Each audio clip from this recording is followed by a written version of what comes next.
cierto que ha habido algunos muertos por los paquetes de ayuda humanitaria de Estados Unidos en Gaza. Bueno, tenemos hasta vídeos de ese tema que quería proyectar más tarde, pero seguramente pueda responderte en unos minutos. Lo que tenemos ahora mismo en pantalla, para los que estéis un poco más, no sé, sorprendidos, es una protesta de las muchas que se están dando por Europa. Esta concretamente, si no nos hemos enterado mal, era en la ciudad de Malmö, en Suecia, justo al otro lado del Öresund, en el estrecho con Dinamarca, muy cerquita, ¿no? Donde se va a producir la final, bueno, todo el festival de Eurovisión esta semana y que está reuniendo algunos de los movimientos de boicot por la normalización que se le está haciendo a Israel una vez más, ¿no? Porque no es algo que sea exclusivo de este año, ¿no? Recientemente hemos visto cómo la prohibición de los mensajes políticos se ha aplicado a algunos países y a otros no.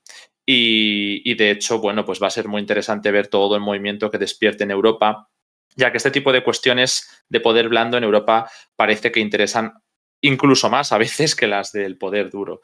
Sin duda, esto coincide con esa oleada de protestas en las universidades que están siendo tan importantes en el continente, no tanto quizá en Europa como en Estados Unidos, pero sí que está despertando protestas y reacciones de entre la clase política, por ejemplo, viendo cómo países como Alemania, Países Bajos, Francia, están viendo con muy malos ojos, ¿no?, esas protestas en las universidades. Hay también, por supuesto, en España, en Reino Unido, en otros países donde parece que por ahora la situación es más calmada, pero para que veamos, este tipo de protesta que tenemos en pantalla se ha congregado en Suecia, muy cerquita además, como digo, de la frontera con Dinamarca.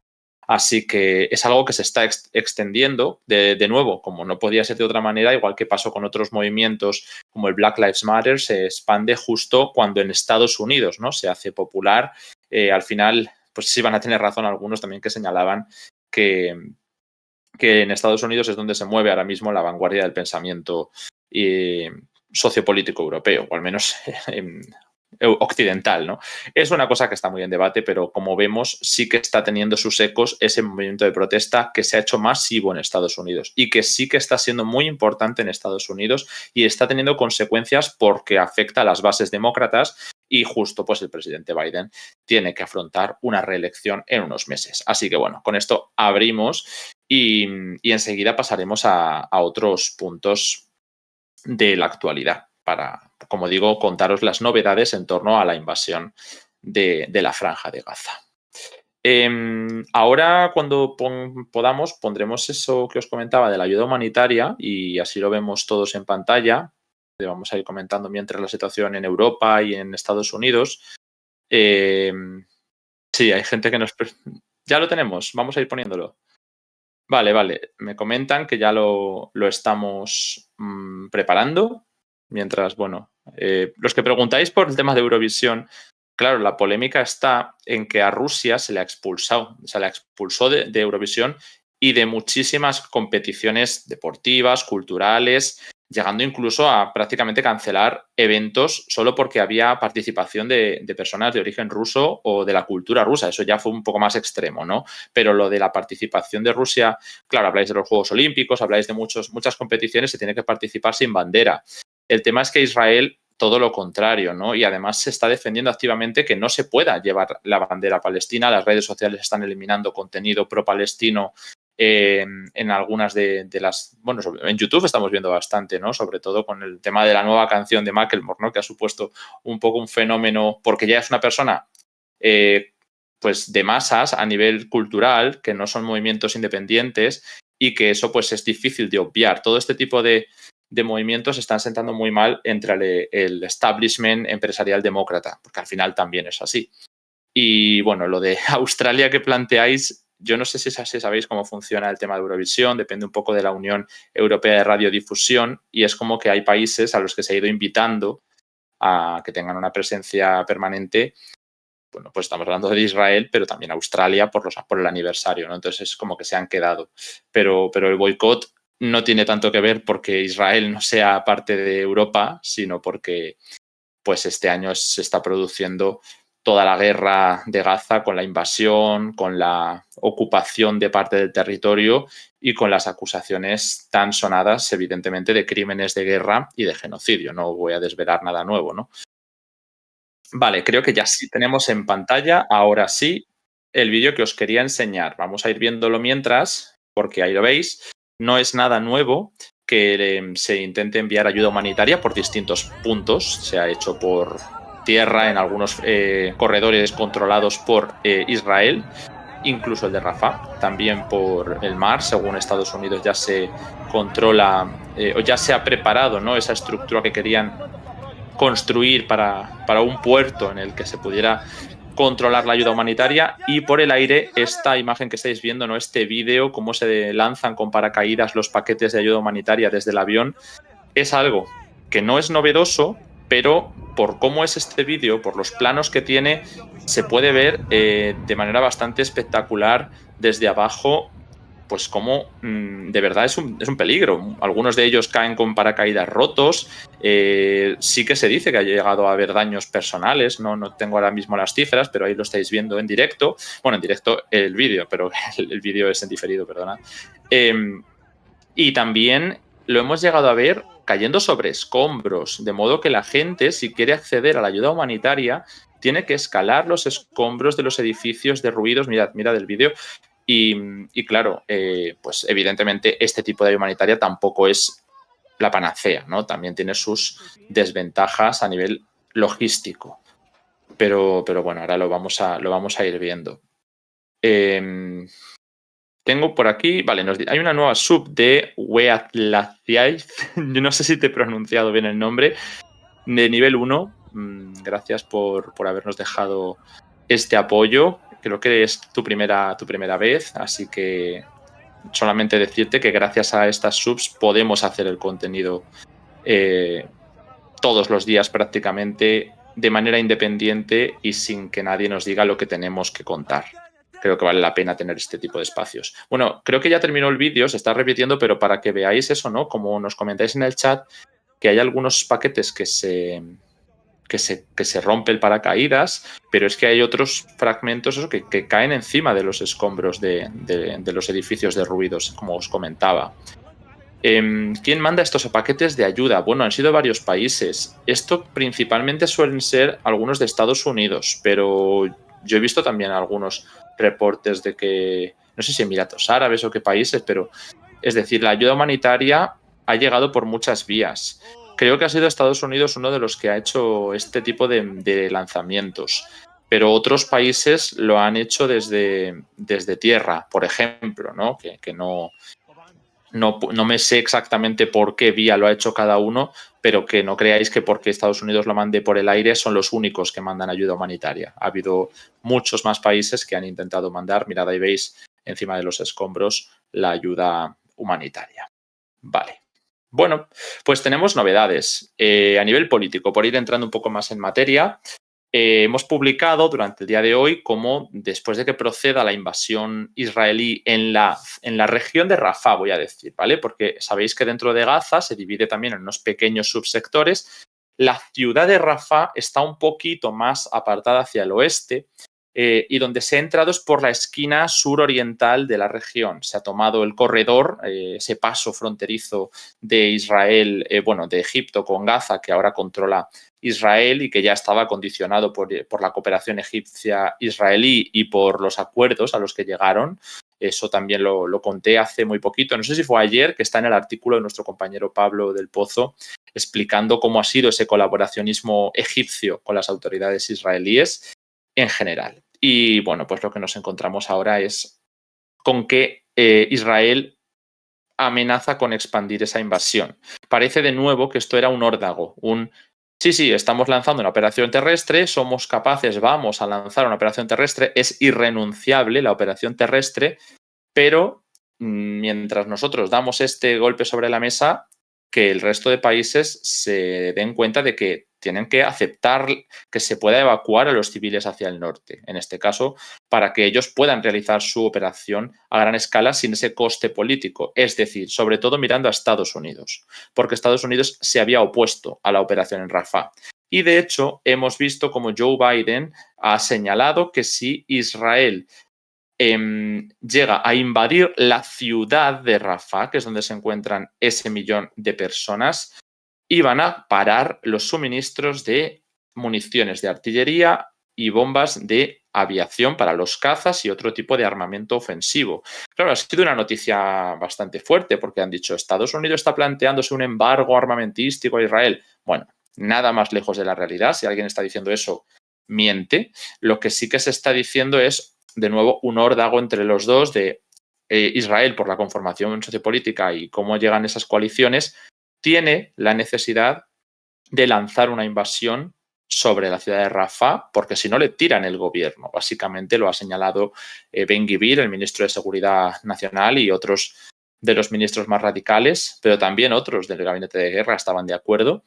Y por otro lado, Estados Unidos tiene la necesidad de vender que se está haciendo más por los palestinos, porque además ya empiezan a aflorar, como digo, de manera masiva esas protestas en Estados Unidos. Algunas de ellas hasta se han llegado a comparar por la zona y el timing, ¿no?, con el tema de las protestas contra la guerra de Vietnam. De modo que es importante. Vamos a ver cómo evoluciona, pero Estados Unidos tiene un equilibrio también muy complicado que mantener.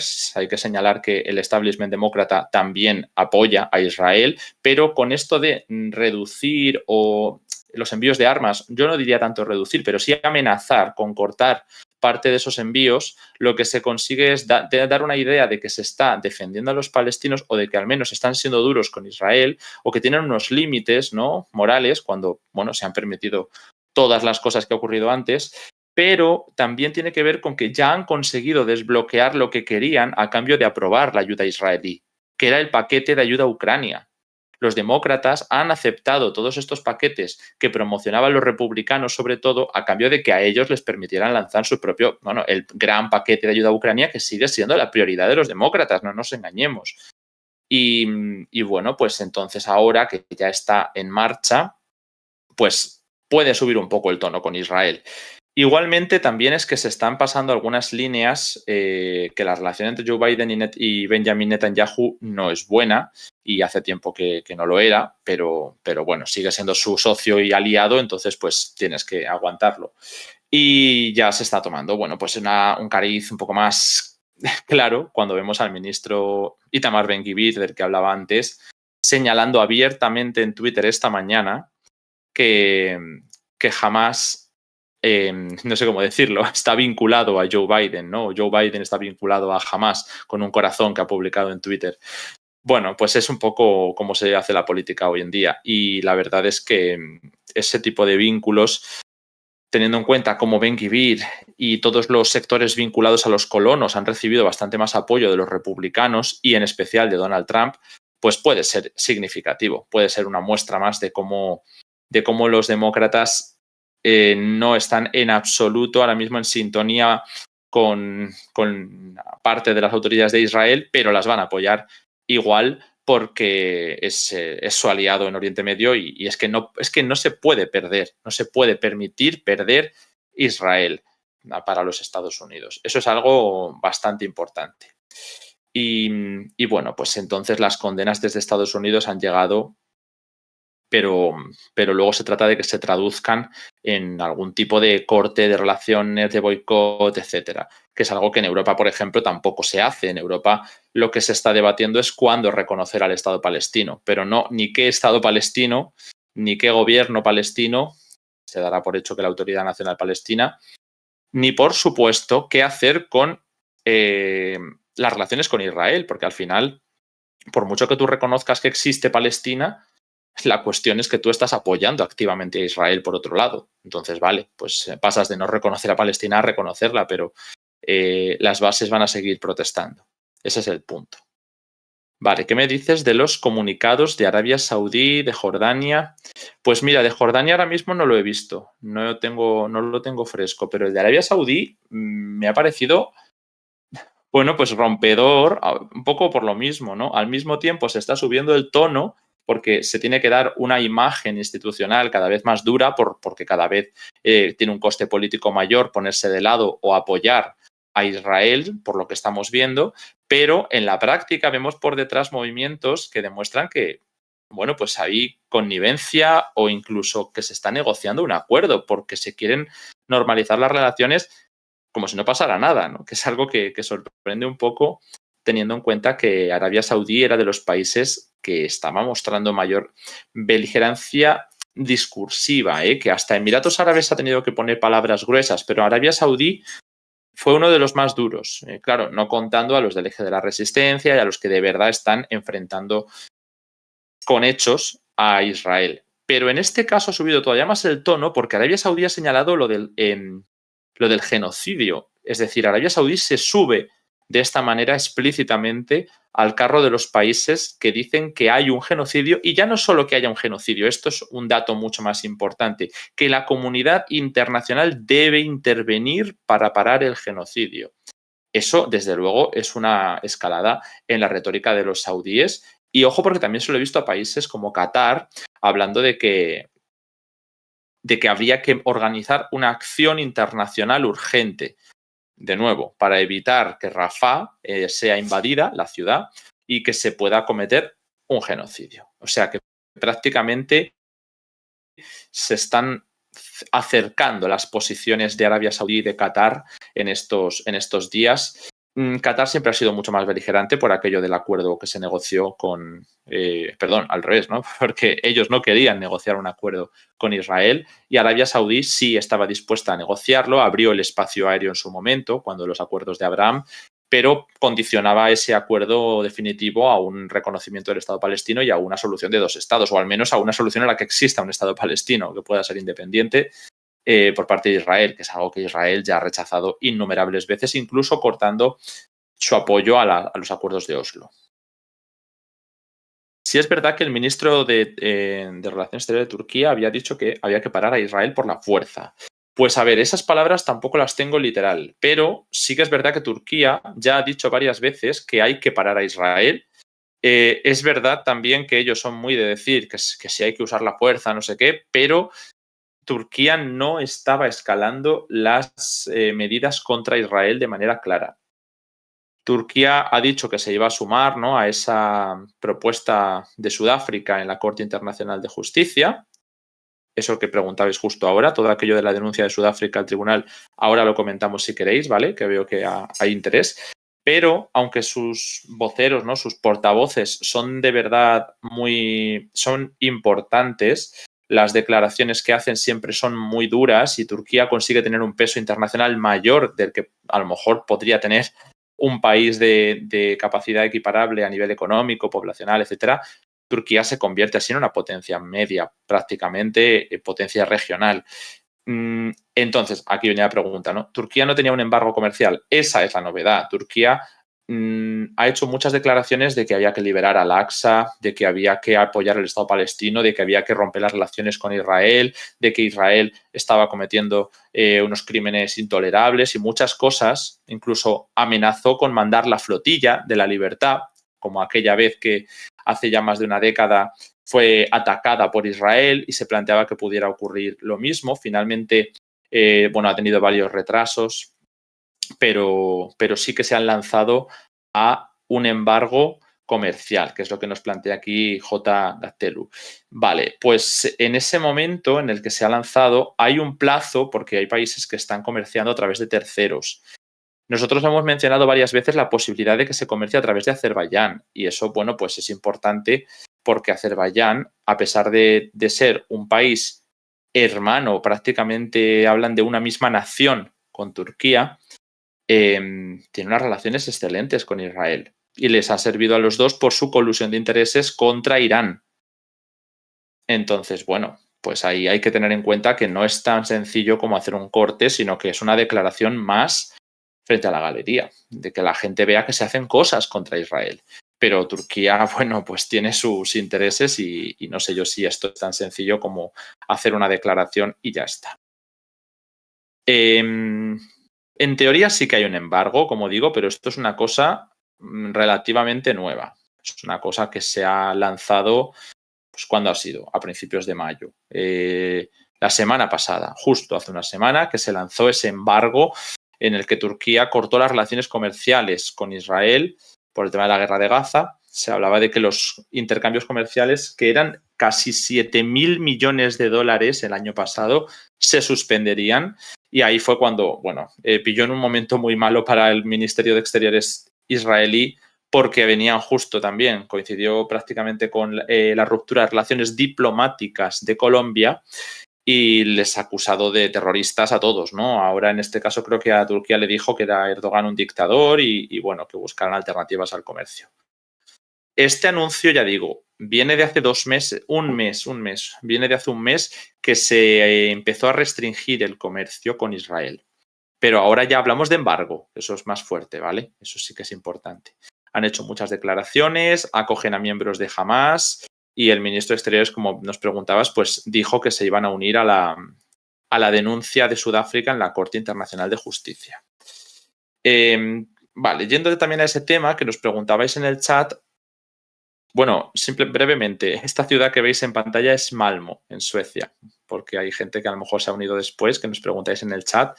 Está habiendo protestas contra Israel. Precisamente esta semana se está acogiendo en Malmo el Festival de Eurovisión y esta noche además es la segunda semifinal donde participa Israel y ya ha habido, parece, silbidos o abucheos durante uno de los ensayos. Vale, volviendo al tema de la Corte Internacional de Justicia que preguntabais, teníamos unas medidas cautelares. No es que esto se haya quedado en el aire o que se haya quedado archivado ni nada, no.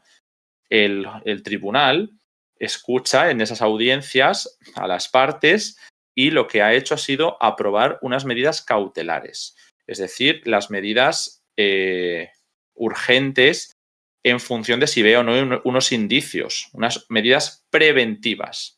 Y después procederá para juzgar, pero es verdad que un tipo de juicio como este puede durar hasta años. Y además son muchos los países que se han posicionado. No es un juicio menor, como ha habido también muchos juicios que no por ser menos populares son menos importantes, pero este además es que es muy popular. Está todo el mundo hablando del juicio de Sudáfrica contra Israel. Y ahí nos encontramos con que no tengo ahora la lista aquí en la cabeza porque es que son tantos países, pero sí que nos acordaremos de cómo Nicaragua ha sido uno de los países que más fuertemente ha apoyado a Sudáfrica y hay muchos, pero es como uno de los que ha lanzado su propia causa contra Alemania y por otro lado Alemania ha lanzado pues un alegato participando en el juicio a favor de Israel directamente de forma parcial, ¿no? Ya no estamos hablando de ponerse de perfil, estamos hablando de activamente apoyar a Israel. Es prácticamente estratégico, ¿no? la relación entre los dos. Bueno, pues esto supone que países, algunos de Latinoamérica, de Oriente Medio, del norte de África, o países del mundo musulmán que llegan incluso hasta el sudeste asiático, se han posicionado y han participado en esa audiencia del lado de Sudáfrica. Bueno, pues con este anuncio de Turquía sería otro país más el que estaría participando dentro de ese juicio del lado de Sudáfrica. Ya es un dato importante. Vale. A ver, preguntitas.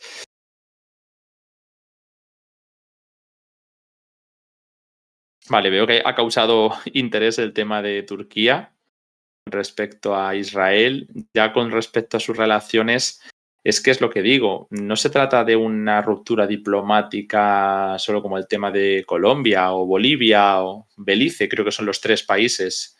Colombia, Bolivia y Belice son los 3 países que han roto relaciones diplomáticas con Israel. Si no me equivoco, son los únicos del mundo que lo han hecho en esta crisis, en la actual.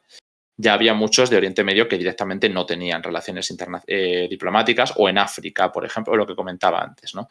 Pero Turquía lo que ha hecho ha sido romper las relaciones comerciales, que es distinto.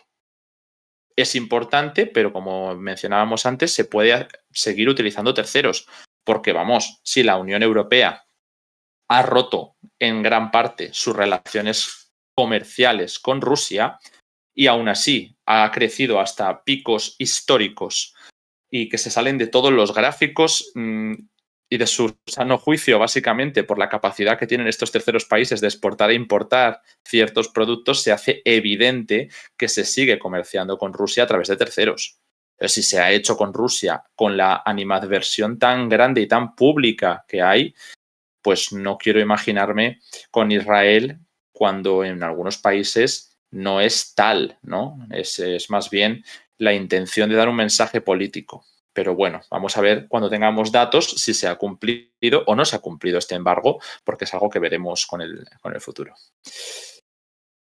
¿Qué pensaban los israelíes si iba a tener consecuencias un régimen de apartheid y de expulsar al pueblo de sus casas? Bueno, pues consecuencias.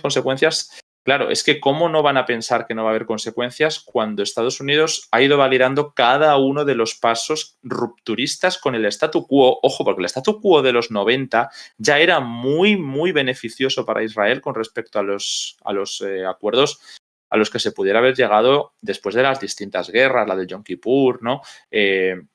A los 6 días, evidentemente, pero, por ejemplo, las fronteras de los 60 es que no se contemplan. Estados Unidos dijo que no era realista hablar de las fronteras de los 60. Estamos hablando de las fronteras de los 90 y aún así Israel se ha anexionado territorio de las fronteras de los 90 y se les ha validado. O sea, ya ni siquiera el statu quo de los 90 les vale. Lo han roto. Bueno, gracias ahora a Flyscar por ese Prime. Gracias por el apoyo y que podamos estar aquí. Pero como digo, eso, en los 90 se hablaba mucho de un Estado palestino sin las fronteras de los 60, básicamente, que renunciaban incluso a partes de ocupación israelí que iba a estar técnicamente, como digo, bajo ocupación, pero tolerada, ¿no?, por la Autoridad Nacional Palestina. Por eso grupos como Hamas empiezan a crecer y la resistencia armada se empieza a erigir frente a un movimiento que calificaban de colaboracionismo, porque se entregó más del 60% de Cisjordania, de lo que a día de hoy consideramos Cisjordania, no a nivel histórico. De ese más de ese 60% a día de hoy legalmente está bajo ocupación israelí porque lo aceptó en los acuerdos de Oslo la Autoridad Palestina. Bueno, la autoridad que lo firmó, básicamente, después se trataba de construir un gobierno aceptable y que no se ha renovado desde hace más de una década. El caso es que ya ni siquiera eso le sirve a Israel, ni siquiera eso le sirve. Esta misma semana hemos visto una intervención armada en la ciudad de Tulkarem, si no me equivoco, que es área A de Cisjordania. Creo que sí, que ha sido en Tulkarem. A ver si lo encuentro, pero vamos. Yo lo he estado hablando también con compañeros porque es que si es zona A, sí, aquí es ilegal, porque la zona A es ese pequeño porcentaje de territorio que en los acuerdos de Oslo se le asigna como autoridad administrativa y militar completa, de seguridad completa a la autoridad palestina. Es decir, debe haber solo presencia palestina en Tulkarem. Es igual que durante estos años que hemos visto muchísimas raids, de estas incursiones israelíes en Jenin, por ejemplo. También en zonas de Hebrón, pero Hebrón es zona B, pero bueno, es diferente. Pero el caso es que Tulkarem se ha realizado esta operación que os comento. Han muerto 6 palestinos en las operaciones israelíes durante estos últimos 4 días ya, pero fueron durante 3 días de operación al menos. Y también se han demolido viviendas, infraestructuras, o sea, cosas que me diréis un poco que tiene que ver con temas de seguridad, porque después de este tipo de demoliciones es habitual, no aquí, pero ha sido habitual durante estas décadas, que se den asentamientos nuevos. Esto, como digo, es ilegal bajo los acuerdos de Oslo. Los acuerdos de Oslo los ha firmado Israel. O sea, no es una cosa que aquí sea la demanda histórica palestina ni del río al mar, no. Estamos hablando de unos acuerdos que dejaban muy mermado menos del 40% de la proporción de Cisjordania bajo control parcial palestino. Pero es que ni siquiera eso se está respetando. Entonces, claro, la pregunta de si hay algo de impunidad, pues es que cómo no va a haberla, si es que es lógico, si se les está dejando hacer de todo. Vale, veo por aquí otra sub de Flyscar por 5 meses con Prime, de J21, nivel 1. Pues nada, bienvenidos a los nuevos y muchas gracias a todos por el apoyo, porque así podemos estar, aunque estamos así algunos días más en confianza en estos directos, a otras horas para que podamos tener actualizaciones todos los días. Ya habréis visto que ayer se hizo también un directo por la tarde para que podáis tener actualizaciones de Oriente Medio, pero que no tengamos que descuidar otros temas, y por la noche hicimos en el programa en prime time, ¿no?, con Ucrania. Así que de verdad que gracias por hacerlo posible, porque también nosotros queremos poder ofreceros varios programas y así tenéis más que ver o más donde informaros. De hecho, si me está escuchando ahora mi compi, a ver si nos puede poner el calendario y así os anuncio los nuevos programas que vamos a hacer gracias a todo este apoyo que nos habéis dado durante estos meses, que ha sido tal que hemos decidido ampliar un poco en la medida de nuestras posibilidades la programación, ¿vale? Para que tengáis todos los programas posibles. Ahora es que estamos un poco en el modo que os comentaba de que cuando hay una crisis nosotros vamos a estar al pie del cañón con vosotros para que estéis informados, pero ahí lo tenéis el calendario, pero cuando no haya tal seguimiento de crisis porque la situación esté un poco más relajada, también intentaremos traeros más contenido, ¿no? Aquí lo veis, vamos a seguir haciendo los directos de actualidad como hacíamos hasta ahora, casi todos los días, solamente intentábamos descansar los fines de semana, pero insisto, si pasaba algo también estábamos aquí. Y teníamos un café con Descifra que era el exclusivo los viernes, que algunos de vosotros, los que estáis suscritos, lo habréis visto, que hablamos mucho más distendido, hablamos sobre nosotros, sobre el proyecto, sobre lo que queráis. Ahí sí que es la Honest Hour, ¿no? Como se le dice. Bueno, pues lo vamos a ampliar al lunes porque también ha habido muy buena acogida y a la gente le gusta que podamos así comentar la actualidad o cosas de más personal, ¿no? Con vosotros y vamos a hacer 2 programas. Luego, lo que estáis viendo, nuestras mañaneras, como las de AMLO, van a ser repasos temáticos, ¿no? De regiones, mejor dicho, repasos regionales. Probablemente hagamos uno latinoamericano y otro que irá o variando o seleccionando alguna región concreta, pero para que podamos coger todos esos temas que se nos puedan quedar en el tintero y dedicarles un ratito para comentarlos con vosotros por las tardes. Claro, en horario español, ¿no? Porque sé que justo puede que coincida con la mañanera de México. Y luego tenemos el Mundo al Detalle, que es nuestro programa grabado, modo podcast, pero para que lo podáis tener en diferido. Son programas, esto sí, que como no son necesariamente en directo, pues nos permiten reposar más los contextos, traeros un tema para explicar el origen de un conflicto o para explicar cómo se encuentra un tema, un país, un asunto que no dependa de la actualidad. Es decir, para que tengáis muchísimo contenido, la verdad, de distintas formas. Eso hay bastante que veis en pantalla. Vamos a volver ahora con el tema, pero por supuesto todo esto que os digo es contenido que os vamos a dar gratis, prácticamente todo, así que no es una promoción. La promoción sería cómo podéis apoyar para que esto siga existiendo. Vamos a ver si conseguimos consolidar todo este contenido, que es bastante. Vale. Bueno, no sé qué estáis comentando por el chat. Vamos a volver. Vale, hablábamos antes de lo del apartheid, que eso sí que lo hemos comentado antes con la cuestión de Cisjordania y de cómo se han creado diversas zonas que realmente no se respetan y, por lo tanto, al tratarse de territorios ocupados, pues también hay legislaciones distintas que afectan a los palestinos de las que afectan a los israelíes. Esto lo comento sencillamente porque esa es una parte de la definición del apartheid. Y además es que al conformarse en parches de territorio como el cisjordano, pues tiene todavía más paralelismos con los bantustanes sudafricanos, que es por los que hablamos bastante de ello. Bueno, los comentarios que hacéis. A ver, ¿qué más?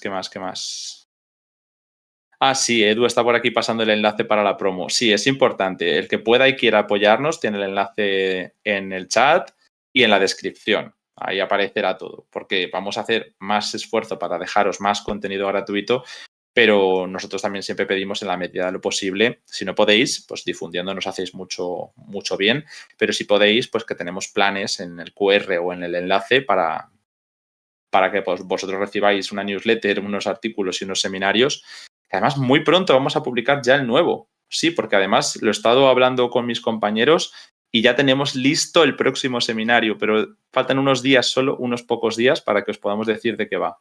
Así que muy atentos, porque si sois suscriptores premium, es que no vais a tener que hacer nada. Vais a tener acceso a ese contenido desde el momento en el que se estrene, lo vais a poder ver. Mira, justo hablábamos de lo de Malmo. ¿Veis esa pancarta que se ve en pantalla, ¿no? Que pone genocidio y el corazón de Eurovisión sueco con la sangre. Vamos, confirmadísimo que estamos hablando de las protestas en Eurovisión en Malmö, en Suecia, contra la normalización de Israel. Es que estamos viendo unas pancartas ahora mismo en directo bastante explícitas, ¿no? Que son muy claras con lo que está suponiendo. Y de hecho están intentando no solo mezclar la imagen de Eurovisión con el genocidio y con Israel, sino también la imagen de Suecia, con esa bandera que hemos visto. Pero bueno, en definitiva, esto al final depende de la Unión Europea de Radiodifusión y el historial de la OTAN, o sea, siempre ha estado vinculado al festival el festival de Eurovisión ha estado vinculado con la OTAN siempre. Eso está más que comprobado porque viene de tiempos de la Guerra Fría esa competición, ¿no? Con otros festivales del bloque socialista. Y bueno, pues ahora se ha adaptado a la realidad actual que bueno, pues tiene sus cosas. Vale. Bueno, si tenéis más preguntitas, es el momento, porque hoy tampoco podremos estar muchísimo tiempo en directo. Y esta noche no sé qué tema haremos todavía, pero como hicimos ayer, vamos a tocar varios asuntos distintos, pero es que no queremos renunciar a hacer actualizaciones de Oriente Medio todos los días para que estéis informados, a pesar de que, como digo, por las noches se haga otro tema para tampoco dejar descuidadas otras regiones. De hecho, mira, hablando del tema de la impunidad o de la destrucción de infraestructura, también ha sido noticia ayer mismo, la policía de Israel ya se confirmaba la demolición de casi 300 edificios, eran 257 edificios y 47 viviendas de los palestinos del Negev, que eran beduinos, pero tienen ciudadanía israelí, es decir, es población árabe israelí. Y todo esto ha sido eso en el Negev, que es territorio controlado por Israel. Es decir, no estamos hablando de territorio controlado por autoridades o grupos palestinos. No. En Israel se están demoliendo viviendas, centenares de viviendas de población árabe, porque las construcciones las consideran ilegales. Pero vamos, que el objetivo ha sido ampliar una autopista hacia el sur del país. De modo que está claro que ese tipo de comportamientos no se dan solo con los palestinos de los territorios ocupados, sino también con los árabes israelíes, como en este caso son los palestinos del Negev. Muy bien, vamos a ver qué tenemos por aquí. ¿Por qué Israel es tan importante para Occidente? Vale, esta pregunta puede parecer naif, pero realmente es buena, porque claro que es muy importante y es uno de los motivos por los que Israel sabe que en Occidente no le pueden dejar caer y puede aprovecharse para tirar de la cuerda de Occidente cuando ha hecho falta. Por ejemplo, ellos pueden ir con mucha más seguridad en sí mismos contra Irán, contra el eje de la resistencia o contra los palestinos, porque saben que si Estados Unidos se tiene que ver arrastrado a una guerra, pues lo hará. Lo que es complicado es pensar que Estados Unidos vaya a perder o a renunciar a un socio como es Israel, que supone prácticamente el ancla de su influencia en Oriente Medio. Y es que el objetivo de Estados Unidos, que era de largo recorrido marchar hacia Asia-Pacífico y confrontar el ascenso chino, pasaba por no abandonar Europa y abandonar Oriente Medio, no. Pasaba por reordenar Europa y reordenar Oriente Medio, es decir, que su influencia estuviera asegurada por unos socios que tuvieran que llevar las riendas políticas de tu presencia militar, pero todo con acuerdos que dejen un escenario un poco más calmado, ¿no? Por eso decía Jake Sullivan, el asesor de seguridad nacional de Biden, antes del 7 de octubre, que, bueno, que ellos habían visto ahora un Oriente Medio más pacífico que nunca, ¿no? O en el mejor momento. El trasfondo es conseguir acuerdos de la OTAN con los otros, bueno, de que se hagan cargo de la seguridad del continente, en este caso, aunque sea en una guerra como la de Ucrania, pero bueno, hay quien plantea que se podría haber hecho también con Rusia, esto dentro de sectores republicanos, pero el objetivo de fondo es el mismo, que es marchar hacia Asia. Hay quien señala que era mejor tener a Rusia para confrontar a China y hay otros que consideran que hay que confrontar a Rusia y que por lo tanto sea Europa la que se ocupe de pagar y de la dirección política. Vale, en Oriente Medio esa pieza la cumple Israel. Esa pieza la cumplen los países árabes y por tanto era imprescindible un acuerdo entre Israel y los países árabes. No sé si confrontando a Irán, hay quien hacía un enfoque como de Rusia, ¿no? De mejor tener un acuerdo con Irán que apaciguara a Irán, que Irán estuviera controlado de alguna manera, como el acuerdo nuclear, pero hay otros que consideran que no, que había que hacer una política de máxima contención y presión a Irán, y que eso se conseguía aislando a Irán, apoyando con acuerdos millonarios armamentísticos, de inversiones, energéticos, políticos, de todo tipo, a Arabia Saudí, a Emiratos Árabes y a otros países de la zona. Incluso se llegó a tolerar el bloqueo de Qatar. Estados Unidos llegó a tolerarlo, porque se trataba de contener esa otra influencia. Bueno, pues todo eso con un acuerdo con Israel permite dejar Oriente Medio más o menos controlado dentro de su influencia a través del socio occidental prioritario que es Israel. Y por eso es tan importante, porque permite reordenar Oriente Medio, porque permite anclar la influencia estadounidense y occidental a Oriente Medio. Y así pues se puedan desviar recursos hacia Asia-Pacífico. Sí, bueno, me habéis preguntado por Occidente, he dicho más Estados Unidos, porque Estados Unidos es el que lleva la voz cantante en muchas de estas cosas, ¿no? Luego hay actores que llevan a cabo técnicamente partes de las que he explicado, como los europeos, los árabes, Israel, etcétera. A ver, ¿qué nos cuenta por aquí? Bueno, los que estén interesados en el tema de si Israel está, cómo de democrático es el gobierno de Israel, esto ya lo hemos explicado también muchas veces, pero tenemos artículos en la página web, algunos de ellos están en abierto, que explican cómo Israel lo que sí que tenía era un sistema de elección liberal burgués, ¿no? Como los otros grandes democracias liberales occidentales, y por lo tanto, como en Occidente se entiende la democracia, ¿no? Que es básicamente los países que tienen un sistema que nos gusta, es democrático, y no, cuando no nos han gustado no ha habido problema en si eran democráticos, que se les ha llegado a derrocar igual. O sea, esto no es un problema de democracia o autocracia, porque cuando ha habido países que han votado cosas que no se han gustado en la historia, se han derrocado igual. O sea, el punto no es ese. El punto es que es un sistema similar al occidental en algunos sentidos por el parlamentarismo, que es bastante fuerte, el de Israel, pero sí que es verdad que comparte unos objetivos geopolíticos claros. Al final es un Estado que surge después de unos acuerdos también en Occidente. Y el tema es que, aunque sea un sistema más parecido o más cercano a nivel de organización y de ideología, incluso en algunos casos, sí que se le ha acusado a Netanyahu de acabar con eso, de erosionar el Estado de Derecho, de sacar una reforma judicial que quita los poderes a los tribunales o le pone por encima la capacidad del Parlamento para, bueno, sacar adelante unas leyes, que es que no existe una constitución escrita en Israel. Y para reformar esas leyes básicas, como en el modelo británico, quieren poner por encima a la Knesset, que está ampliamente controlada por partidos de derecha, algunos de derecha extrema, y que puedan no tener un control democrático, como se le llama, ¿no?, del Estado de Derecho. Eso, bueno, pues podemos interpretar como de democrático es, porque hay países que ya han hecho retos o han lanzado retos judiciales contra la judicatura. Por ejemplo, en Brasil se hizo con Bolsonaro, se ha hecho en Polonia con el gobierno anterior, pero en parte también algunos opositores, ¿no? Se ha hecho incluso en Alemania a veces, poniendo algunas de las, no a nivel parlamentario frente a los jueces, no, pero sí situándose por encima del derecho comunitario, por ejemplo, ¿no? Ha habido muchos países donde ha habido retos a la judicatura. Y en Israel se habla también de que esto puede ser una erosión democrática. De hecho, no lo digo yo, lo decía el propio líder de la oposición, Yair Lapid, lo decían los sectores que protestaban en la calle, vinculado a algunos sindicatos incluso, pero sobre todo la patronal de Tel Aviv, de las startups también.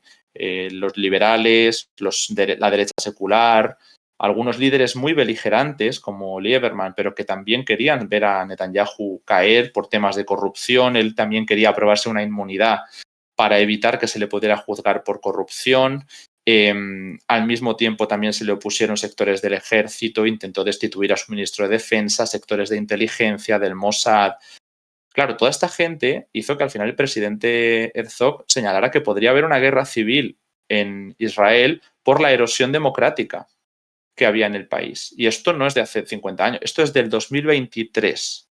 Esto es del 2023 y es importante, por lo tanto, señalar esto con respecto a los que hablan de la democracia, porque al final la democracia, además de que cada perfil, como digo, pues la interpreta como le ha convenido, algunos países se aplica y en otros de repente deja de aplicar cuando conviene. El hecho es que esto que acabo de comentar son datos de cómo ha funcionado la reforma judicial, de cómo ha funcionado los casos de corrupción, de cómo se ha roto la sociedad a nivel político y cómo la guerra es lo único que mantiene unido ese país, esos gabinetes rotos, los gabinetes, porque hay un gabinete mucho más centrado en la seguridad de Cisjordania y de la anexión de territorio palestino, del ultranacionalismo y de los colonos, y otro sector más secular, menos radical, digamos. Pero están ahora mismo unidos en ese gabinete de Netanyahu por la guerra, por el gabinete de guerra. Si cae el gabinete de guerra,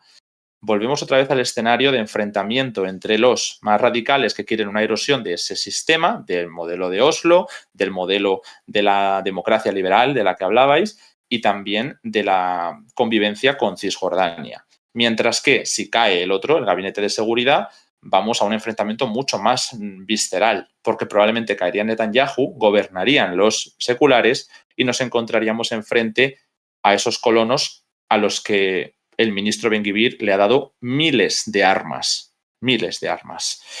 Y bueno, pues ya más allá de si es contra Palestina o contra el país que sea, pues el tema es que, por supuesto, si tienes una población que has firmado en un acuerdo, ¿no?, que estás controlando militarmente parte del territorio ocupado, como son los acuerdos de Oslo, y les confieres distintos derechos que a los ciudadanos israelíes, pues eso es un apartheid. Entonces, claro, ya quien quiera argumentar que un sistema democrático es compatible con un sistema de apartheid, pues es libre de hacerlo, pero bueno, es algo que está bastante en duda, ¿no? Digamos que hay hasta un juicio por temas de ocupación, ¿no? No solamente por temas de genocidio. Vale, bueno, pues si tenemos más preguntas, aquí las vamos a contestar todas. No creáis que porque nos pregunten por temas de democracia no vamos a entrar. Estamos dando datos. Yo no he opinado sobre lo que pienso que puede ser o no ser Israel, sino que he dado los datos de cómo funciona una democracia liberal, esta en concreto, y de cómo se dice desde los sectores de oposición que se ha erosionado y además cómo funciona un sistema de apartheid. Eso sí que creo que es bastante estricto.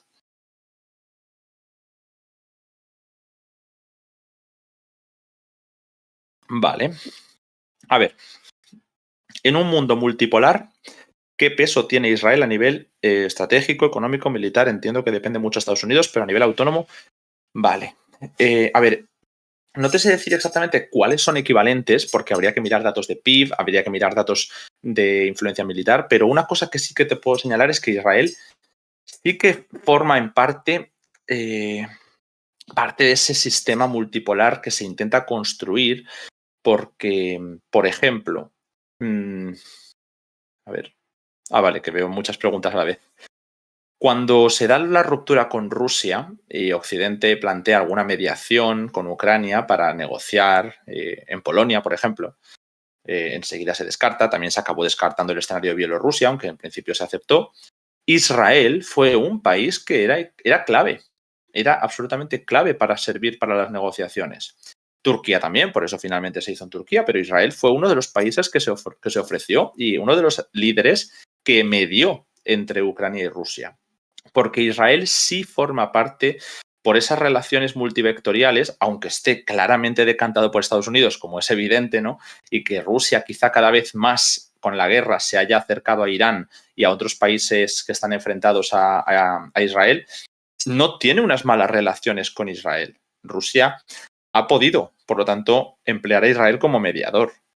Y Ucrania también. Entonces vemos cómo Israel es un país que ha sido imprescindible en el momento en el que Occidente ha sido partidista completamente. De hecho, Israel ha rechazado en varias ocasiones mandar sus sistemas antiaéreos a Ucrania. Y no solo porque los necesitara, porque por supuesto sí que tienen una sensación de riesgo existencial, como le pasa a algunos países en Europa del Este, que tienen que estar constantemente alerta, que es algo que ya hemos visto pues, con el tema actual. Pero es que esto ocurrió antes de que se diera el 7 de octubre. Esto ocurrió antes. Israel se negaba a posicionarse de manera clara enviando armamento esencial a Ucrania que Estados Unidos habría solicitado.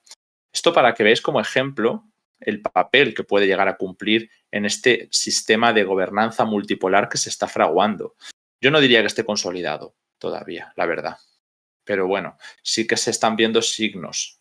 Y es verdad también que cuando se polariza mucho la situación, porque ahora hay un conflicto armado y por lo tanto los países pueden apoyar más unas posturas u otras, la relación con Rusia se va a deteriorar, se está deteriorando un poco, pero no es un deterioro a nivel Europa. O sea, yo es que aún así ahora veo que el pragmatismo que se da en algunos casos a veces es pasmoso, ¿no? Vemos relaciones más o menos cordiales con algunos sectores, porque también hay población de origen soviético y ruso en Israel. De hecho, hay eso, el partido Israel Beitenu es el que representa prioritariamente los intereses de este grupo de población. Vale, hay gente aquí debatiendo sobre el tema de genocidio. No sé si hay tanto, o sea, que debatir. Al final es una cosa que cae por su propio peso, ¿no? El juicio de la Corte Internacional de Justicia lo va a analizar con datos, pero ya señaló que hay indicios de que es plausible que se esté produciendo un genocidio. Y por tanto, cuando una institución judicial decreta medidas cautelares, es que considera que hay un riesgo real de que cuando se termine esa investigación se pueda declarar que así ha sido y que por lo tanto era necesario tomar medidas para evitarlas. Y Israel está criticando, ¿no?, a la Corte Internacional de Justicia diciendo que son cercanos a Hamás, como todo, y por lo tanto rechaza, entiendo, la posibilidad de que si no se aplican esas medidas pueda haber un genocidio, pero entiendo que también rechaza aplicar esas medidas. Y si rechazas aplicar las medidas cautelares, entonces no vas a impedir que puedan cometerse distintos actos como distintas masacres o lo que sea, porque el genocidio no es la masacre. El genocidio es que haya un acto con intención política, esas declaraciones que hacen los ministros y el gobierno de Israel, que pueda estar vinculado con unos hechos militares de masacres o de matanza de civiles o de distintas cuestiones que están especificadas en la Convención Internacional. No sé si era la de Ginebra. Entonces, se saben los criterios para considerar un genocidio. Y si hay una vinculación con esas directrices políticas, es cuando se considera que hay un ánimo político de exterminio. Si esto se acaba demostrando, y además no se toman medidas para evitarlo, es que no hay ningún interés en evitarlo. Así que, pues podremos estudiar esto en la historia, digamos, ¿no?, cuando se sepa cómo acaba todo esto. Vale. Bueno, pues no sé si tenemos alguna novedad, porque he visto por ahí, os he comentado lo del Negev, lo de Cisjordania, las novedades en Rafah, lo de los acuerdos. Sí, creo que teníamos una pequeña historia. Además, vamos a tener que ir llegando a nuestro final en breve, porque tenemos también otras responsabilidades, pero no queríamos dejar de venir. Y es que, bueno, pues se ha ido publicando un poco cómo se ha fraguado ese acuerdo de alto el fuego que aceptó Hamás finalmente. ¿Os acordáis que primero Israel aceptó un acuerdo que implicaba poder continuar la guerra, poder continuar después del intercambio de rehenes, poder hacer una invasión en Rafah, que no hubiera una solución política, que no hubiera dos estados? Y claro, se esperaba que jamás lo rechazara. Se amenazó a través de distintos países como Qatar, se amenazó a Qatar incluso, ¿no?, con que se debía expulsar a los líderes de Hamás que acogía si no aceptaban las condiciones, pero finalmente pues hemos visto que jamás aceptó un acuerdo que no era exactamente así, pero que sí espaciaba la liberación de rehenes y bueno, pues aquí tenemos algunos datos de ese otro acuerdo, de cómo se ha ido fraguando, y parece ser que era un movimiento, bueno, un documento que se presentó a la delegación de Hamás cuando estaban en el aeropuerto de esa cumbre, ¿no?, eh, que ha ido patrocinando países como Egipto, Qatar, que en un principio contó con el apoyo de Estados Unidos. De hecho, vimos al director de la CIA, William Burns, que ha hecho varios viajes a la zona, principalmente a Egipto, me pareció ver, y esos artículos del documento se habían redactado, como digo, en consulta con el director de la CIA. O sea, el acuerdo que aceptó Hamás fue acordado con el director de la CIA antes de ser presentado a Hamás. ¿Son acuerdos distintos? Estupendo, pero era un acuerdo patrocinado por Estados Unidos, Qatar y Egipto. De hecho, Hamás, aceptando esa versión final, aceptaba que también se retirase alguna de sus peticiones políticas, como por ejemplo que los garantes de ese acuerdo fueran todos pro-israelíes, porque, claro, estaban, bueno, prácticamente, no tanto pro-israelíes, pro-estadounidenses, vamos a decir mejor, ¿no? Ellos pidieron que Rusia y Turquía pudieran participar como garantes del acuerdo de intercambio de rehenes, ya digo, un poco más espaciados, con un número que no era el que a lo mejor querían los israelíes, pero en lo esencial era similar por ahí. Luego la diferencia sobre las garantías del alto el fuego y la duración del mismo. Ahí los países árabes ya entraron a proponer que después se hiciera una solución política. Estados Unidos rechazó la solución política, pero mientras este acuerdo, que no incluye solución política, Israel lo ha rechazado después de que Hamás lo hubiera aceptado, cuando se pensaban que jamás lo aceptaría. Un poco irónico, ¿no? Vale, decían, la aprobación de la propuesta final por parte de Hamás fue impactante para todos, porque el documento finalmente solo dejaba de garantes a Qatar, a Egipto, a Estados Unidos y a la ONU, sin Turquía y sin Rusia. Y además la CIA, como digo, apoyaba el acuerdo, porque también había diferencias dentro del establishment estadounidense, aunque hubiera varios puntos del mismo controlado por sectores demócratas, hay algunos miembros de la administración de Biden que se opusieron, pero la CIA lo apoyó. Y por eso estaban, por un lado, William Burns y se mandó al secretario de Estado. Ha habido intervenciones del secretario de Defensa, sobre todo con llamadas recientemente, que parecía que iban más destinadas a controlar la incursión en Rafah y la posible invasión más a gran escala, pero igualmente se dio esa negociación. A ver si no me dicen nada por aquí. Vale. Bueno, ahora os traigo un poquito más de información que salen constantemente. Pero bueno, esto que os decía, aún así, aun con el apoyo de la CIA, Estados Unidos al final se acabó retirando.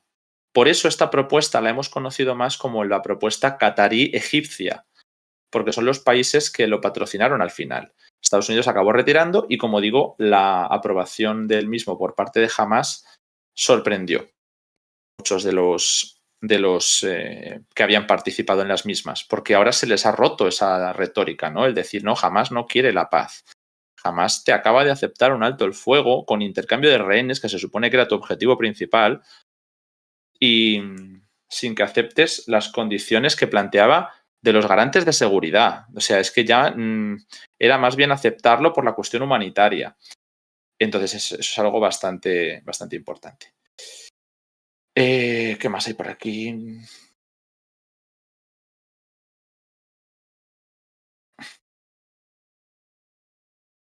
Bueno, pues se habla un poco de la actualidad de Rafah, ¿no? Que mientras Estados Unidos sigue presionando a Israel para que no se dé la invasión de la ciudad, si no se dará ese corte de envío armamentístico, habrá que verlo. Hay ya trabajadores humanitarios de la UNRWA, citan a Scott Anderson, que además también sería militar estadounidense, si no me estoy enterando mal, que decía ya que las fuerzas de defensa de Israel están ya matando a docenas de personas en Rafah y que una de esas unidades israelíes es la misma que mató a los cooperantes de World Central Kitchen, del chef José Andrés, recordaréis, ¿no?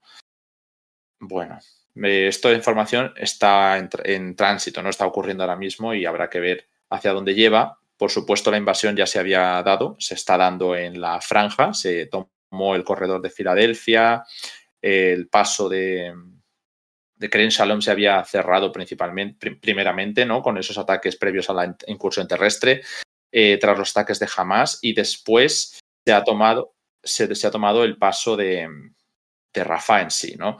Entonces ya lo final, con lo que nos quedamos, es que la incursión puede llegar también a la zona de la ciudad de Rafah, que es donde se encuentran ese millón de personas y que sería la línea roja que marca ahora el gobierno de Estados Unidos. Y bueno, pues nada, lo que decíamos de que mientras tanto, en respuesta a esos comentarios de Biden sobre suspender la ayuda militar si Israel entra en esta ciudad, en la de Rafah, Netanyahu pues ha hecho ya algún vídeo, ¿no?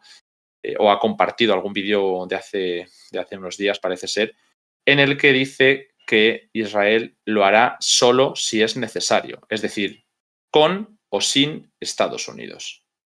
No es una novedad, pero sí que es muy importante, porque esto significa que es irrenunciable para ellos la intervención en Rafah.